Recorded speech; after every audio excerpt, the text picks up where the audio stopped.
Welcome to the channel where we dig deep, uncover truths, and deliver facts. Today, you made it just in the nick of crime. Fam, what we're going to talk about today is a breakdown, unlike something that we have not covered ever before. That was a horrible way of wording that, but you get what I'm saying. A CEO assassinated in broad daylight on a Manhattan street, messages carved into bullets, a World War II spy gun, and a killer who just vanished into Central Park. But that is just the surface, y'all. We're talking about the head of America's largest healthcare company, gunned down outside of his hotel. A man who was facing a $15 million insider trading scandal, separated from his wife and receiving mysterious threats. And trust me, every hour brings more developments that make this even more twisted than the last. Now, I can already see the mod squad holding it down in the comments, and for my early crew showing up like clockwork, the energy in this community never fails to amaze me. For those who are new here, smash that like button, hit follow, and make sure those notifications are on for both TikTok and YouTube, because with how fast this Manhunt is developing, you don't want to miss a single update. By the way, if y'all could do me a massive solid on TikTok, I would be very appreciative. Tap that screen. Let's see how fast we can get this to 10,000. That would be a massive thing for me, and I would appreciate it. That being said, before we dive into this assassination, that is bringing up a lot of feelings for different ways for people, something that we've never seen the likes of in corporate America, and that has every single healthcare CEO looking over their shoulder. Let's talk about what makes these deep dives possible, because you know what, guys? We got to pay the bills. We got to pay the bills. So here's what I'm going to do real quick. All right. This is going to be real quick, just the beginning of it. Y'all know it. If you're on YouTube, you know what this is. So first thing that I want to say about all of this is that we are completely sold out on the soft cover bundles of Surprises Are Okay, Secrets Are Not, and Boundaries. You guys like knock those out of the park. They are gone in soft cover form. They will not be restocked until next year. Sorry.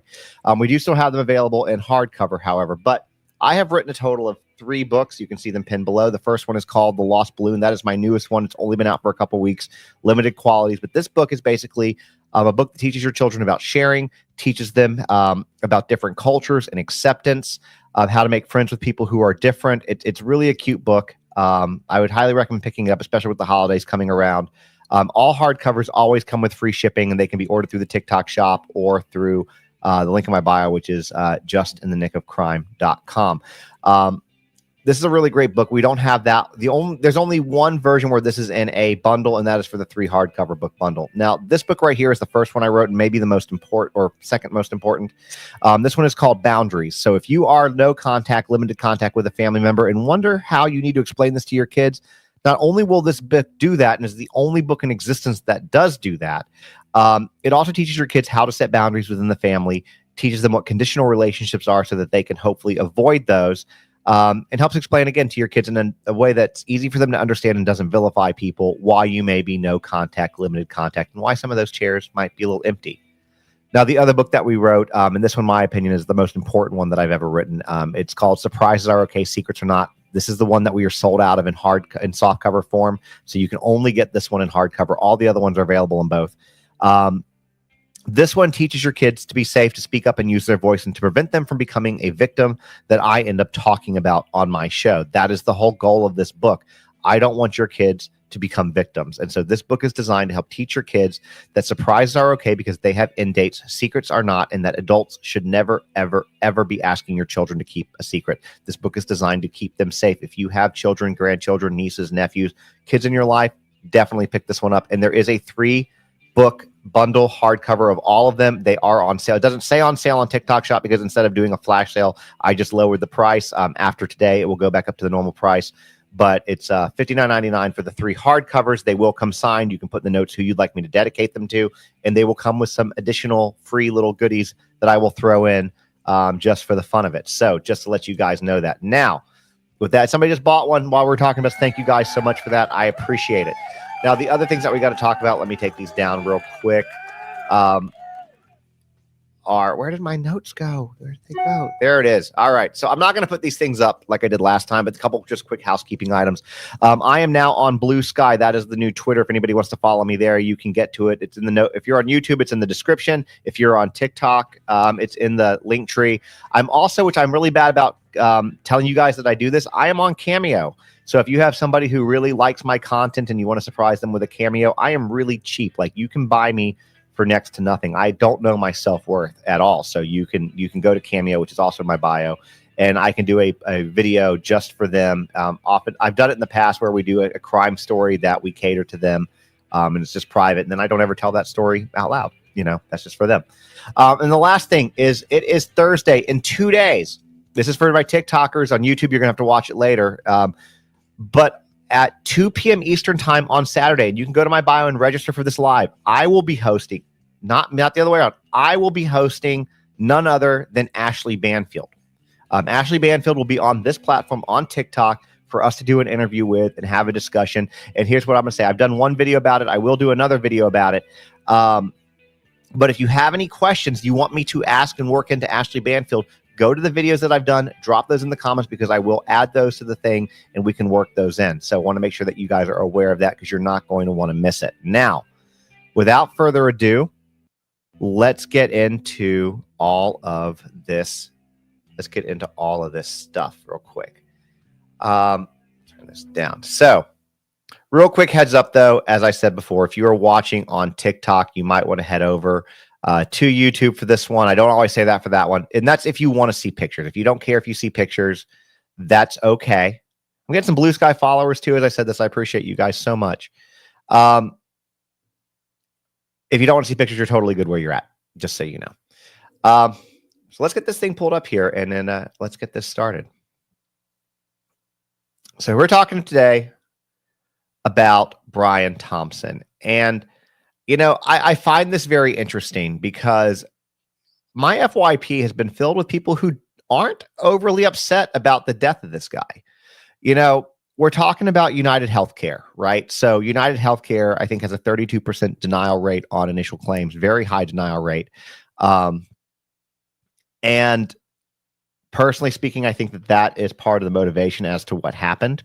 I could be wrong on that, but that's kind of what I think. And I definitely want to know y'all's comments. So if you're watching them later or whatever, drop it in the comments, because I want to know what you guys think.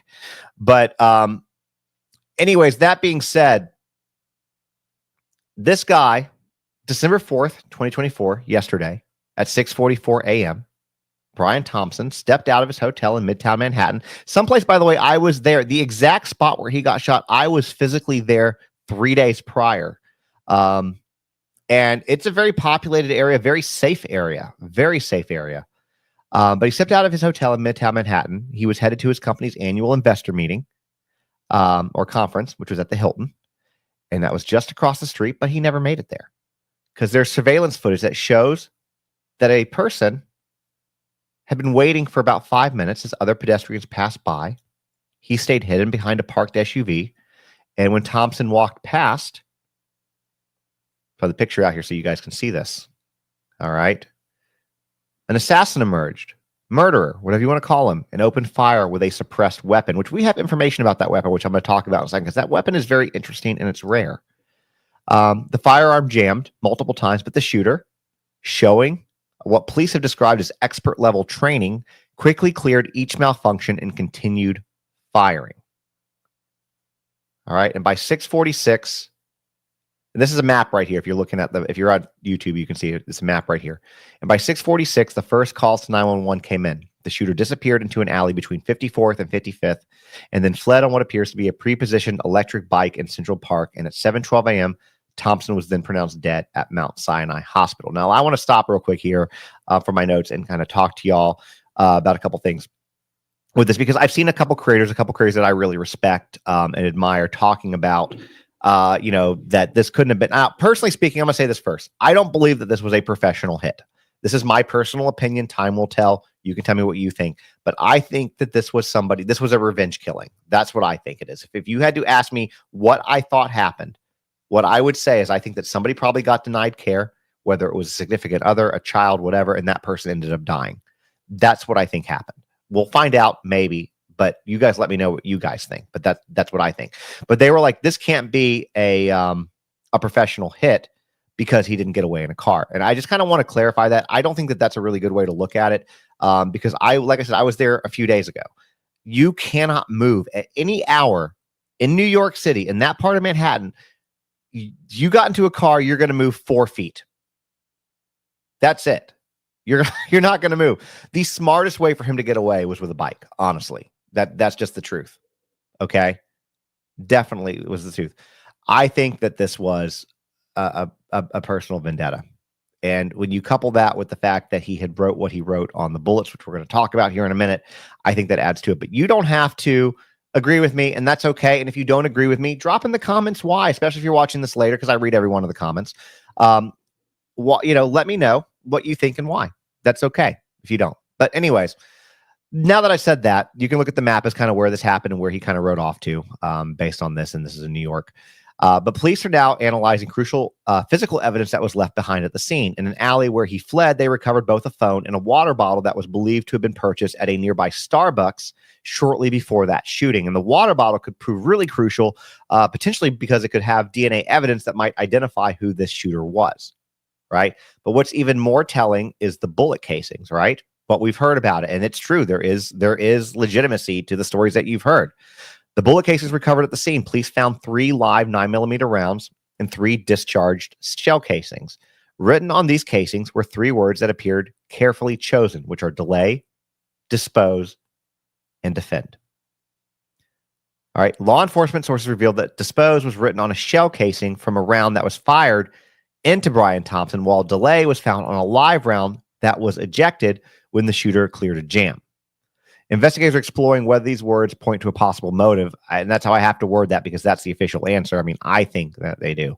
But they notably echo a common criticism of insurance industry tactics known as delay, deny, and defend, which also is a phrase that is the title of a book written by J.M. Feynman, 2010. He wrote it. So, and it's basically about why insurance companies don't pay claims out. And that connection has led investigators to consider whether the killer might have been motivated by a personal grievance, which is what I think with the healthcare insurance industry, possibly over denied claims or coverage issues. And I'm going to pause here real quick because I'll let you guys know something. Some of y'all know this. I know I said depose, not, did I say dispose? Somebody said depose. Yeah, it said depose, not dispose. So if I said that was a misspeak. Thank you for that if I did. Depose. Sorry if I misspoke that. Anyways, I'm gonna share something with you guys real quick on a personal note. So before I was a full-time social media creator, I worked in insurance at one point in my career, and I worked in healthcare, both med device and pharmaceutical sales. Okay. Part of what made me successful in my career was my knowledge of insurance and trying to navigate the complex channels of insurance to get things approved. Now, one of the things I sold was insulin pumps, and with that, I worked directly, oftentimes, with the patients to get the pumps approved in order to work with the insurance companies. And in the interest of transparency, there were the 2 absolute best companies back then that I worked with were Aetna and UHC. If I saw Aetna or UHC come through, I knew that it was a guarantee approved. Like there was going to be no issues getting that pump approved. We could have it shipped out in 2 to 3 days from the time we got it to documents and everything, right? So anyways, that being said, one thing that I did learn is that a lot of insurance companies would deny insurance claims on things like an insulin pump. The patient could have been on an insulin pump for a decade. And the new insurance, whoever they went with, whoever their company decided to go with, whatever the case was, however they got it, would decide you don't need this insulin pump anymore and we're taking you off of it, despite the fact that there was plenty of clinical evidence that showed that if you were diabetic, specifically type 1 diabetic, that an insulin pump is really needed, right? And I saw them denied all the time and we had to fight them. Same thing with continuous glucose monitors, even though the cost of having them is less than 1 hospital stay, right? My point to all of this is the fact that insurance companies love to deny, and I'll give you my theory on this. Right? They want to make money. That's what it's about. UHC had record-breaking profits this past year. You know, in 2024 in June, they reported like I think a $15 billion, 12 or $15 billion. I think it was 15.1 specifically. Increase in profits over the previous year. That's a lot of money, obviously. So they reported these massive profits. And don't hold me to that. I'm taking that off the top of my head. I could be misspeaking on another case, which is the Anthem one, but I'm pretty sure that was it. Nevertheless, it doesn't matter. Okay. Um, because they like to deny cases, right? They don't want to pay them. And you have people making decisions in these situations that don't have medical educations, don't have medical degrees, aren't your physician, aren't your provider who's deciding what is best for your healthcare. You have people that typically make 15, $20 an hour that are hourly employees without the training to make decisions to try to override what your doctor has said. Okay. I fought this many, many times. The only time you get to a doctor is when you get to a peer-to-peer review and you can appeal and things like that. And we did those too, but it's also hard to get those done. So when you talk it, so the purpose of denying is you get the low-hanging fruit gone. Because most people are going to take that denial and just be like, oh, well, I was denied. What's the next best thing? And they're not going to continue to fight it because they also make it very hard to fight it, right? I mean, that's kind of what they do. They'll delay you for. I left off delay on this, but they'll try to delay the claim first, and then deny it, but then defend it. They'll defend the reason as to why they denied it again to try to keep you out of there. That is their goal. Their goal is to make money, right? That is the whole purpose of an insurance company. All right. So that is why I kind of think between the choice of words used, and everything surrounding it, I think it's going to turn out to be something happened to this guy's loved one. That's what I'm going to think. But that's we'll see. We'll find out. Again, we'll find out. But this the ripple effects of this assassination or murder are being felt throughout corporate America, specifically in the healthcare sector, because now, since this happened, multiple major healthcare providers began increasing personal protection around their top executives immediately following the shooting. All right. Apparently, the heads of major healthcare have concerns in their safety and security departments are adding people, security details, precautions, mail screening across the country. Companies are not treating this as an isolated incident, but as a potential threat, broader threat of things to potentially come against healthcare industry leaders, right? And I think that that's probably a smart move on their parts. And you know what's interesting is the same day that this happened, a story broke with Anthem Blue Cross Blue Shield talking about how if you need to be under anesthesia, and this currently is going to be for 3 states, and it starts in February 2025, New York, Connecticut, and Missouri. And I'm telling you this even if you're not in those states, because typically when insurance companies do this, it's a test. It's test markets to see how it goes for them to then roll it out to other countries or other states, other whatever. And basically what they're doing is, like, let's say you go into a surgery and the routine amount of time for that surgery is 2 hours. Well, they're going to pay for 2 hours worth of anesthesia. Now, if your doctor or your surgeon finds something that makes them take longer, then you will get billed for that anesthesia, anything outside of that 2 hours. So what's that going to do? It's going to cause surgeons to go faster, possibly make mistakes, not do, you know what I'm saying? That's where you kind of have a problem. And it puts me in mind of a mechanic. You know, you go to a mechanic, you open up a book, you have a job, you need to replace a water pump on a Honda Accord. They go to their book and be like, all right, this job is supposed to be 2.5 hours. And that's what you're going to get charged for. What the book says the hours are, whether it goes over or under, that's what you're going to get charged for. Healthcare in the human body is not a Honda Accord. You can't treat it as such. You just can't. Right? You just can't, and that's something that's coming down. So I think that it's smart for them to have beefed up their security, because some of these guys are making decisions against, you know, the average American's healthcare that can really affect them and put them into a bad stage. And I will tell you this with 100% certainty: these guys aren't concerned about their healthcare at all. Now, the NYPD has released multiple surveillance images, and if you're on YouTube, you can see it. On TikTok, you can't. These are the pictures, the most recent ones that came out. These are the images of the suspect, and these are some crucial ones from the Starbucks where he was spotted shortly before the attack. The most revealing images, though, come from the hostel where he had been staying on the Upper West Side.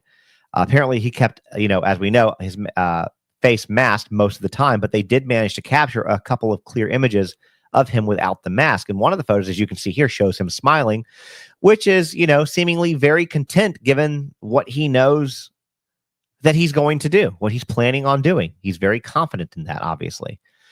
He was staying at a multi-person room with 2 other males at a hostel near 103rd and Amsterdam Avenue. Police have searched that location, but haven't revealed what they found, if anything. They also believe that he took the subway from the Upper West Side to Midtown and are investigating whether the electric bike used in his escape was pre-positioned. My guess is that it probably was, but time will tell. Time will tell. So why am I showing a house, guys? I want to talk about it real quick. So Brian Thompson, um, the victim in all of this, had a complicated life behind his very successful corporate facade. At the time of his death, he was separated from his wife, Paulette. They've been for, I think, over a year. For over a year, they've been living in separate houses. He lived in $1 million home that he purchased in 2018, which was less than a mile from the $1.5 million family home in Maple Grove, Minnesota, where the wife remained with their children. The neighbor said that Brian Thompson spent much of his time traveling, which is what you would expect from the CEO of a major healthcare company, right? His wife, who is a practicing physical therapist, revealed that there had been threats against him, specifically mentioning a lack of coverage, though Thompson chose not to travel with security despite these concerns. So let's talk about that real quick for a second, okay? Because when we were talking about the possible threats of coverage yesterday, people were like, well, please don't have any please don't have any notes of that, or please don't have any reports of that. Well, just because they got the threats doesn't mean that they reported it. You know, a lot of people in high power positions get threats. They don't necessarily report it. So you can take that for what you want to do. It's also been turned out that they're supposed to travel with security detail, but then security detail wasn't with Thompson that day, and UHC has not responded as to why. And even though UHC has said that, his wife said that he never traveled with security detail. So I don't know what's true and what's not on that. All right. But nevertheless, the separation wasn't Thompson's only personal challenge, though.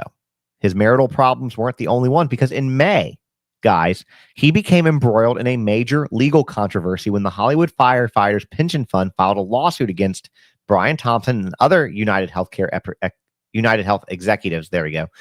And the allegations, y'all, were pretty serious. The suit claimed that Thompson and other company executives had orchestrated a scheme to inflate the company's stock by concealing a DOJ antitrust investigation into the company. All right, let me repeat that. The DOJ was investigating the company and they tried to conceal it. Right? That's what they're saying here.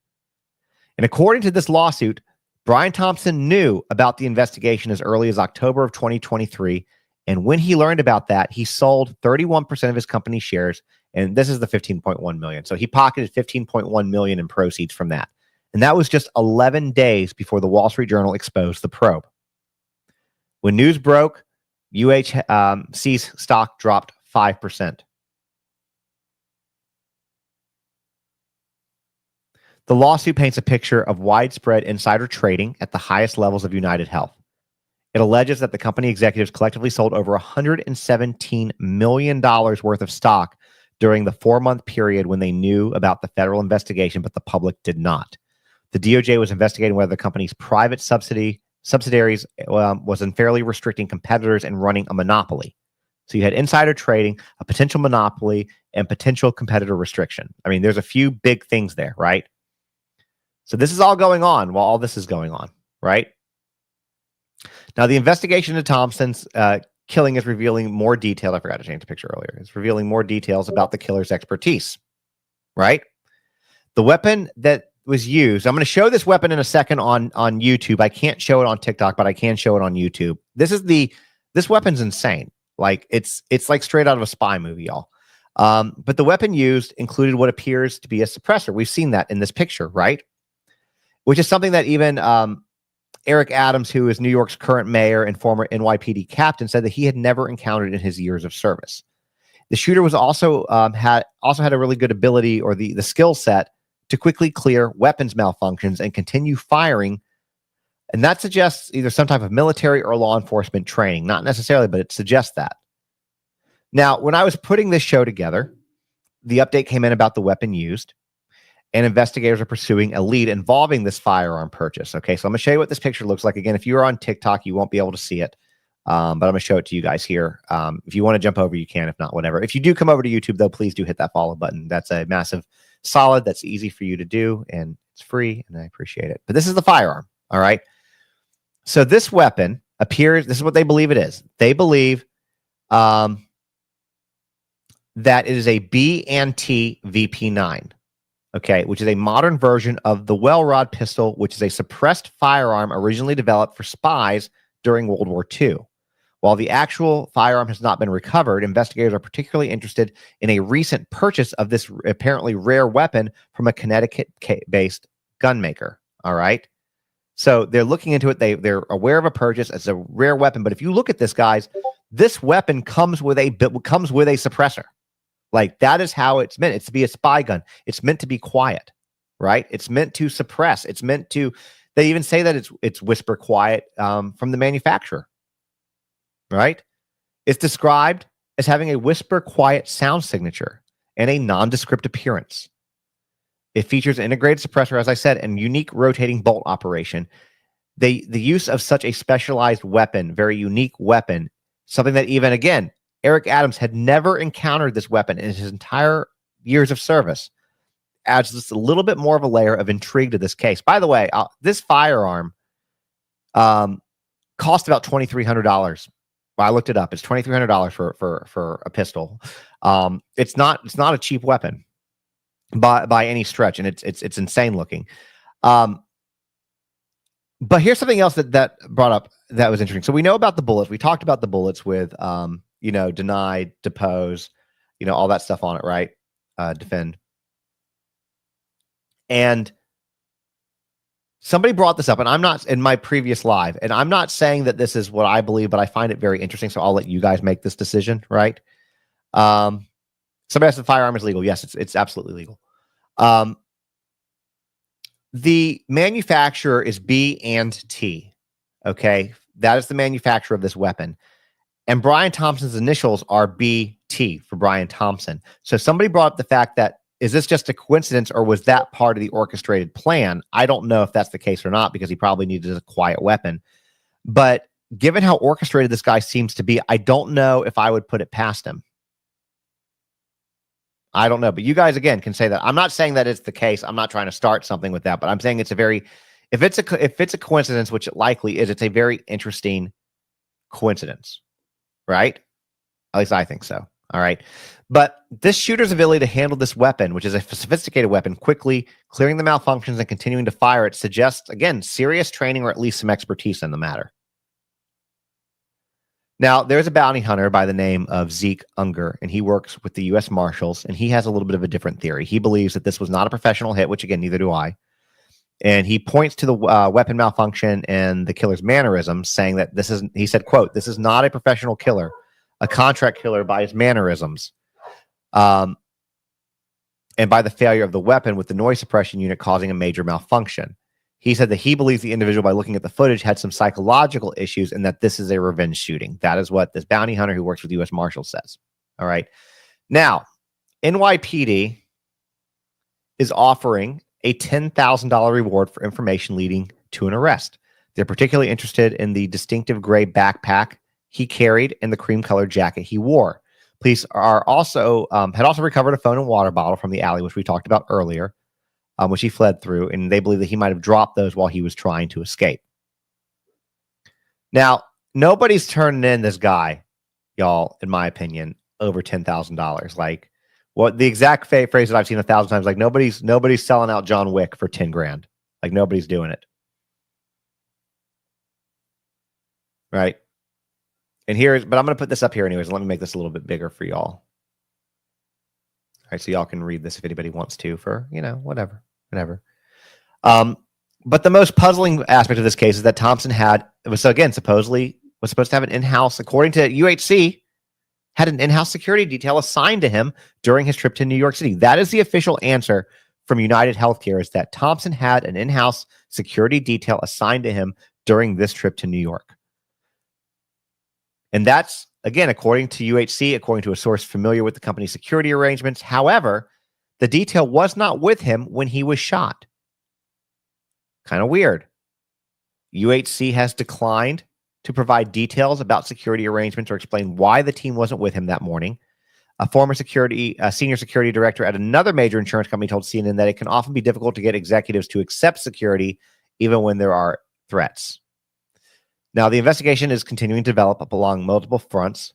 Police are analyzing the water bottle for DNA evidence. They're also tracing the suspect's movements throughout the city via surveillance footage, because there are cameras everywhere, as well as the methodical nature of the attack combined with the symbolic messages left behind suggests that this was not just a random act of violence. And I think we kind of know that at this point in time. He watched 5 other people go by, but rather this was a carefully planned statement.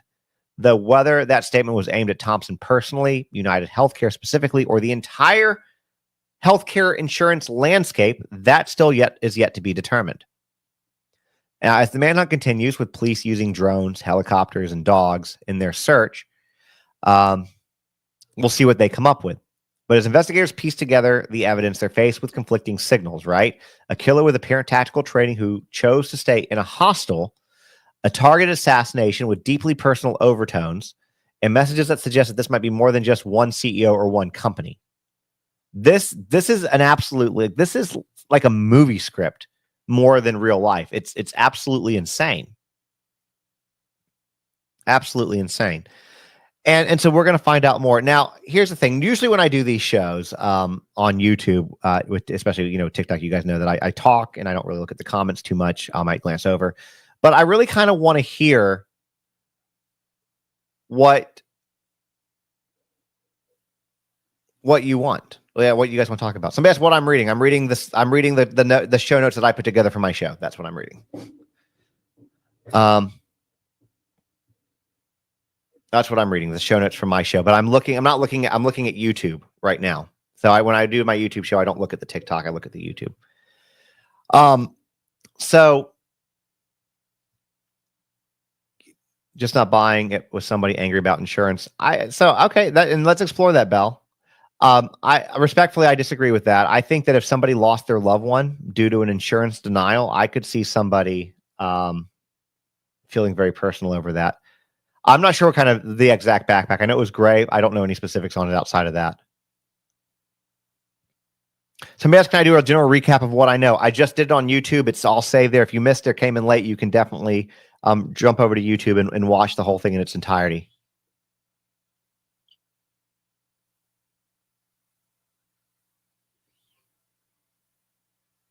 Someone hushing him for insider trading. I don't know. I think the message, the engravings on the bullets and the casing it was a Peak backpack. Founder called the tip into the LE. Okay, so it was a Peak, P-E-A-K backpack. Thank you, any old time. Appreciate you. Do we think the photos that were put up are the same person as the shooter? That's what they believe. He's wanted for questioning. I mean, that's the official answer. What else is staged? Everything. If you're, what were the engravings? They said deny, depose, and deny, depose, and defend. The photos look like two different people. It's different angles, and it was different days. Was it delay? Was it delay? It was delay. Was it delay or deny? I literally just said it, but I'm brain farting right now, and I'm questioning myself. I'm questioning myself on it. I literally just talked about it. It was, delay, depose, and defend. Delay, not deny. Delay, depose, and defend.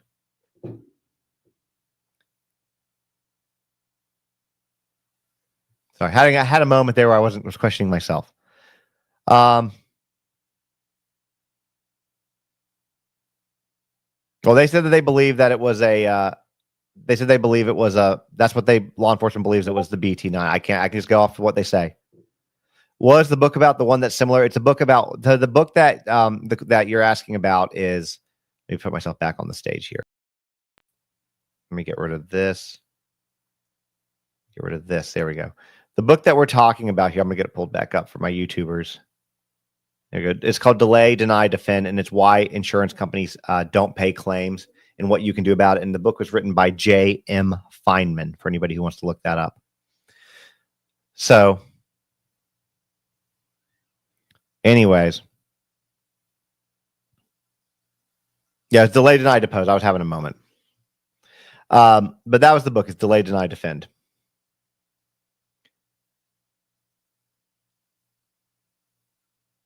So I don't know. We don't know the official reasons as to why he wrote them or why he did it or why it was targeted. At this point, everything is speculation until and if they find him.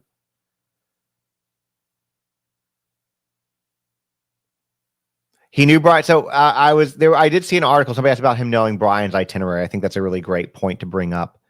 I talked about Mel, the anesthesiologist news. I did talk about that.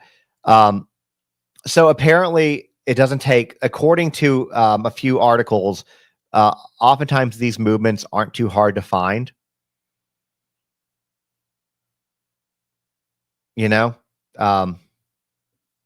like when they have conferences and things like that, that's often posted places. So anybody with just a little bit of knowledge on how to use the internet apparently can find the whereabouts of these people.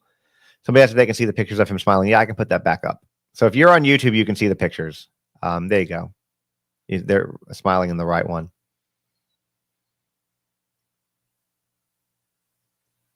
Somebody asked how. You just know where to look. You know, when you have healthcare conferences and know people are going to those healthcare conferences, you can find that stuff out. Have you heard his wife, I guess, knew that there were threats against life? Yes, I've heard that. We talked about that a second ago.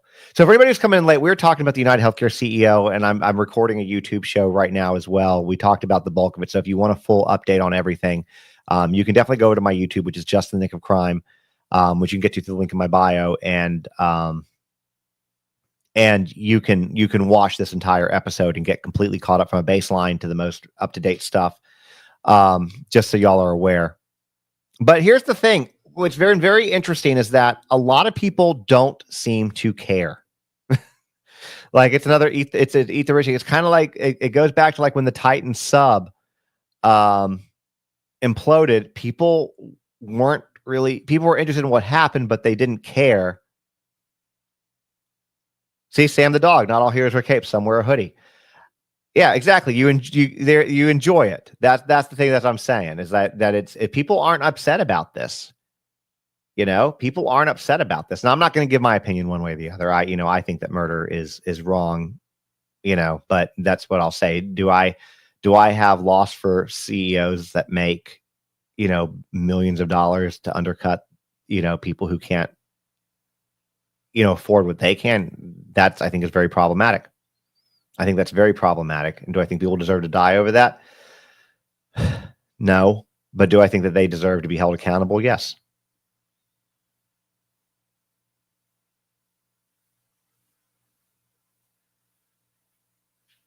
I care about who did it and why, but his death wrong, not surprising. Yeah, agree. People accept karma. And look, here's the thing though. I'll talk to y'all about this real quick. Again, like I said earlier in this show, I worked in healthcare. I fought insurance companies with peer-to-peer reviews, and I worked with nurse reviewers quite a bit to get things approved or figure out how to, you know, circumvent the system so we could get things approved for patients that really needed them, right? Like that's what we would try to do. And it doesn't always work that way, and it's challenging, especially when it's a piece of like medical device or a prescription or some type of care that the person needs to either not be in chronic pain or to literally survive and not die and give them a good quality of life. People deserve that. You pay health insurance, right, for all of that. So for those of you who are new here, you may not know this, and for those of you who aren't know, you do know this. I was talking about this a little bit last night.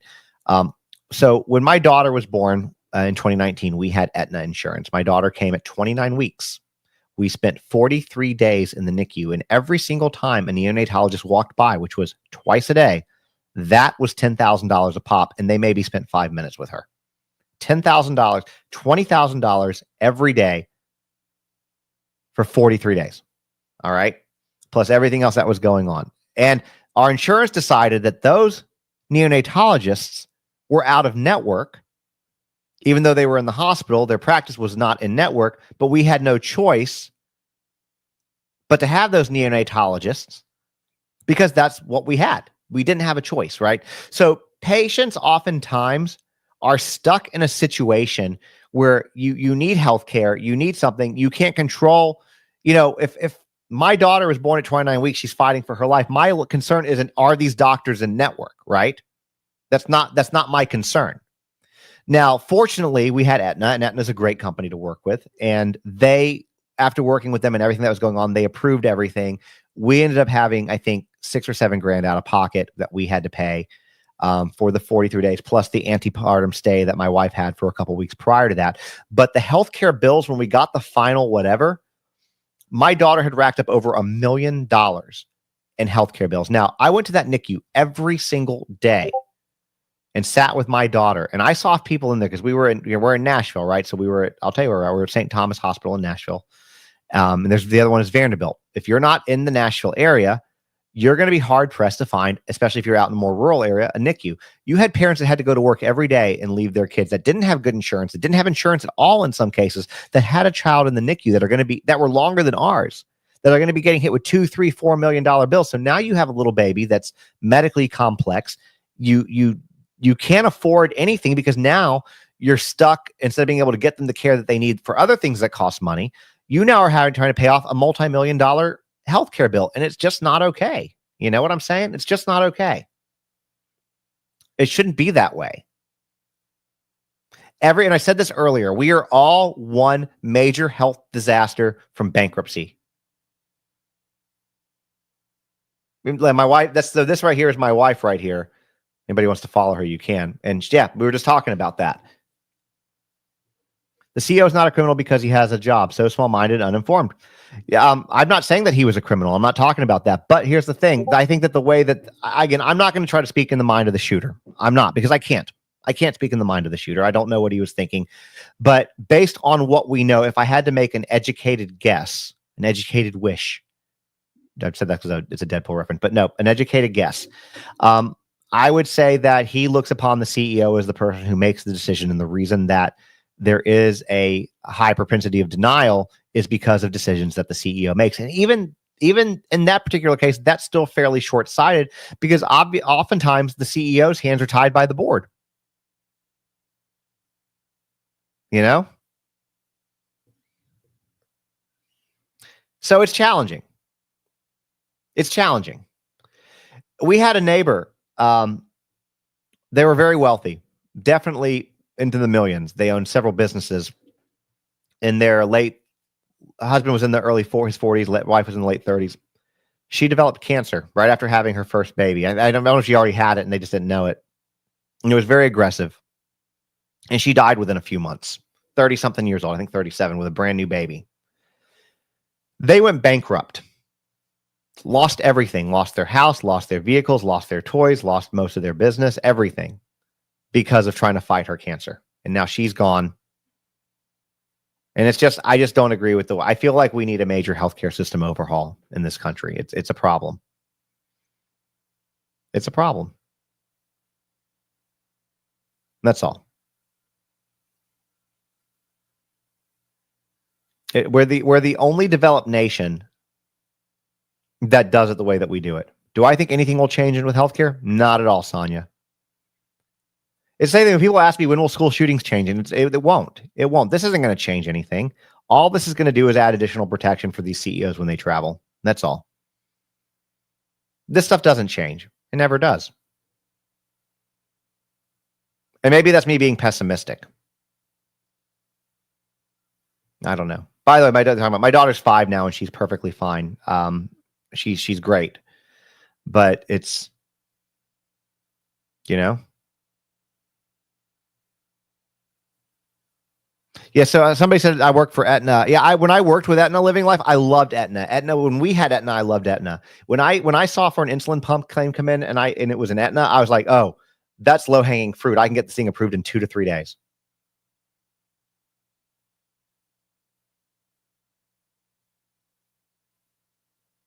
You know? And premiums are going to go. Somebody goes, premium's about to go up for security deals. So you're not wrong, Tamara. You're not wrong. Pass it on. Pass it. Trickle down security. We'll pay for the security. It's a lot. It's a lot. And you pay a lot in premiums. For a lot of people, your premium cost is that. For those of y'all who don't live in the U.S., you may not know this, but for those of us who live in the U.S., you do know you could be paying premiums that are as much as a mortgage. Honestly. Kelsey, I know I've talked about the Anthem. It's not just Missouri, it's New York and Connecticut as well. I was in the hospital with COVID for Bill 2 months. My was worth more than my house. I agree. Yeah, Robert, I get that. Same with our daughter. No, I'm not in Missouri. I'm in Tennessee. We have UHC and our premiums are skyrocketing next year. Well, you're going to be paying. So, Aaron, you're going to be paying for that security detail. And the thing is, a lot of times, if you work for a company, we don't have the choice of who we have. Like my wife, we have my wife's insurance because I do this full time. And they used to have Aetna. Now they have Cigna. Cigna's terrible to deal with. Somebody just talked about Cigna. Jim's got Cigna.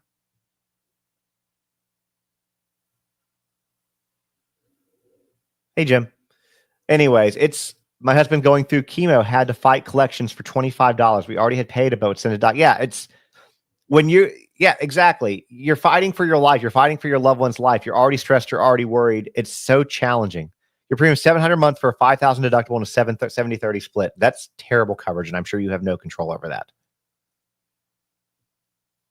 And then you have a lifetime max too if you hit that for a lot of these. I'm a government employee with great insurance, but still costs 10% of my salary. It's expensive. Yeah. You got a Cigna than UHC. UHC used to be phenomenal. UHC used to be phenomenal. Here's something that I got a question for y'all though, because I've seen this and I've not been able to prove this. So I only want you to respond if you guys can tell me where I could find a source for it, a legit source, because I want to know if it's true. I've seen rumors and seen videos that they, even after this guy was shot, that they just basically stepped over him and continued on with the meeting. I've not been able to see that or find that. If any of y'all seen credible information, I'm not talking about somebody on TikTok, but is there a credible article or something out there? I heard that it was canceled too, but I've seen several videos. Some of y'all, I've read that it was canceled.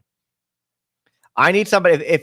I'll put it this way: if you can find a source, I'm going to ask you this as a favor for everybody who's watching. There's 1,100 people here, another almost 400 on YouTube. So between the 1,500 people that are watching this, if you guys can find me a source, a legitimate source that shows me they continued this meeting, please email it to me. You can go to justthenickofcrime.com to find my email, because I would love to do a video on it. But everything that I read a couple that said that it was canceled. Somebody said it was definitely canceled. I work at UHC. All right. Excuse me. All right. That's what I had read initially. But I see there's a creator who actually created who I like, who's got over 8 million views with talking about that. So, but anyways, if you got information either way, that it continued on in one way or the other, please let me know. I'm going to contact UHC Press. Okay. I got somebody working on like legit press credentials for me. So the other thing real quick, while I have you here, I want to chat with y'all about something real quick, as long as we're talking about these things and things that as Americans that we should know, we should be aware of, because with the shooting of Brian Thompson, one thing happened yesterday that I believe was overlooked. And I think that it gets overlooked a lot because it happens so much. Yesterday, there was the 78th school shooting of 2024. And what happened, it was a very interesting situation. It was for a very small school in Northern California. It was the Feather River Adventist school. It does K through 8, and it's very small. It's a 35-person school. All right. So what happens is a guy had called to set up a meeting with the headmaster about enrolling a child, right? Enrolling a child. This is an adult, not another student. He shows up to the meeting in an Uber, right? He shows up to the school meeting in an Uber, gets out, has the meeting, then proceeds to open fire in this very small Seventh-day Adventist school. He struck 2 children. He struck a 5-year-old and a 6-year-old, both kindergartners. Both are in extremely critical condition. Yeah, I'm talking about Palermo, California. Yes, Summer, that's exactly what I'm talking about. I just want people to be aware of this. The 2 kids are fighting for their lives, 2 little boys. It's not really getting any coverage. I think that it should have coverage. And police have said now at this point that they have evidence, or they've received information to believe that the school was targeted because of its affiliation with the Seventh-day Adventist Church. And here's what I'm going to say about this, okay? Believe whatever you want to believe religious-wise. Don't believe whatever you don't want to believe. But a 5 and a 6-year-old don't have control over what school their parents enroll them in. All right? You don't have to agree with somebody's religion. That's fine. That is your right. But it doesn't give you the right to go shoot them over that. All right? And these little kids, babies, 5 and 6-year-old, my daughter's 5. These are babies, guys. To get shot over somebody not liking your religion is so effed up. And then the guy, like all of these garbage human cowards, turns the fire on himself and takes his own life. So you can't even hold them accountable for what they do.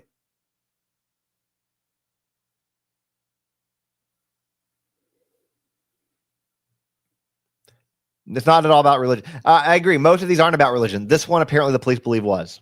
Who's saying it was about religion? The police. No, we're not talking about the CEO right now. I'm talking about a school shooting at the Feather River Adventist School, Seventh-day Adventist School. Yeah, the school is associated with the Seventh-day Adventist Church. Okay, Yahoo meeting was stopped. Okay. Yeah, I switched gears from Brian for a moment because I'm very upset about having a daughter getting ready to enter kindergarten. This is one of the things that terrifies me, right? Because you feel like they're safer in a private school. I mean, crap. Sorry, I can't. It's YouTube. A school with 35 people, a K through 8 with 35 people. That's like 1 to 2 students per class, right? Like those ratios are phenomenal. Like, I would think that that's like the safest your kid could be. The town is small. Like Summer said, they live there. It's like a 5,000 town, 5,000 person town. They only think that because it's a religious school. They only think that because they've received evidence that indicates that. 5,500. There you go. No, I said it was the 78th. Yeah, it's the 78th in 2024. Correct. School one. There's more, but I think we're at like 600 and something for the year. Am I paying more money for what?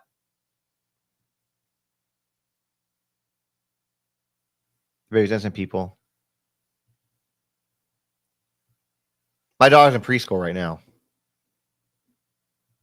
And here's the thing. Even if these kids survive, which hopefully they do. Oh, did he have a child enrolled there? No. He had called them about possibly enrolling a child, which I believe was a guy's to get into the school.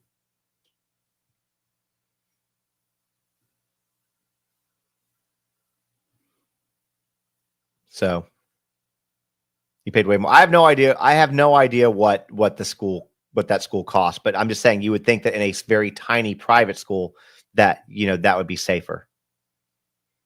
But we've never, because I live in Nashville where the Covenant School shooting happened. And that was a school, associated with the church too, but they don't believe that it was religious related. So I think that's this one. It's just sad. Our kids deserve better. Our kids deserve better than this. Did he live in that community? I'm not sure yet. They haven't released a lot of information about him yet. FBI is still conducting an investigation. So that's how the weather is where I'm. It's very cold. If you're watching this, let me know where it is. It's very cold here today. Let me know where it is where you guys are as well. It is very sad. It's very sad and scary. And somebody said it won't change. You're right. It won't change. Every single time I make that video, somebody always says, when's it going to change? And I always say it's not. Columbine, in April, Columbine will have been 26 years ago. And we've not gotten better. We've gotten worse. 26 in Michigan. Y'all can keep that.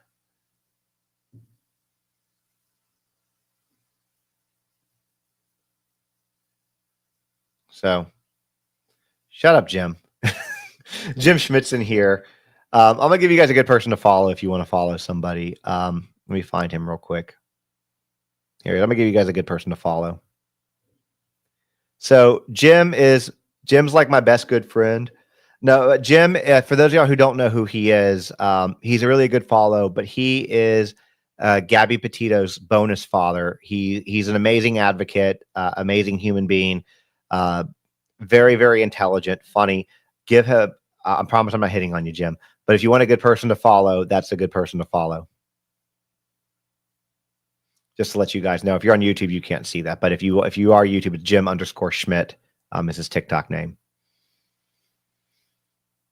So, but I love that entire family. Like they're absolutely amazing human beings, and I help support them. Is what I will say. It's free to follow. It's easy to follow, and you help. So, by just good. That's my goal, Jim. They do a lot for domestic violence awareness, supporting the Gabby Petito Foundation just by listening. So definitely give them a follow. Anyways, guys, as far as the YouTube show, which I'm recording right now, let's just kind of sum it up real quick. All right. The victim, Brian Thompson, he had a complicated life behind his successful corporate facade, right? At the time of his death, he was separated from his wife. living far away, lack of coverage, etc. Remember all of that stuff. And that's where we're going to leave today's deep dive, though. But let's think about what we've uncovered, right? Healthcare CEO assassinated in a Manhattan street. Messages carved into bullets. A World War II style spy gun. A killer who stayed in a hostel but handled weapons like a pro. A victim who was separated from his wife, facing an insider trading lawsuit and had been receiving threats. Y'all, it's not a murder, it's a message. Or it's both. Now listen, for those of you who come in late, who watch me on TikTok right now, you already know what I'm about to say. Head over to YouTube at Just in the Nick of Crime for the full unedited breakdown. This video, if you came in late, it's all there. We're going deep into everything. Everything from the hostel, the insider's trading scandal, the threats Thompson received, why security detail wasn't with him. We're all checking that out and what we know right now about it. If you want to see it all in full context, that's where you got to do it. And Mod Squad, as usual, y'all kept it clean and focused today while we tackle these very heavy topics. I appreciate y'all for that. In fact, applause to the Mod Squad for that. Appreciate you guys. For everyone in here, your insights that you guys keep sharing and pushing forward.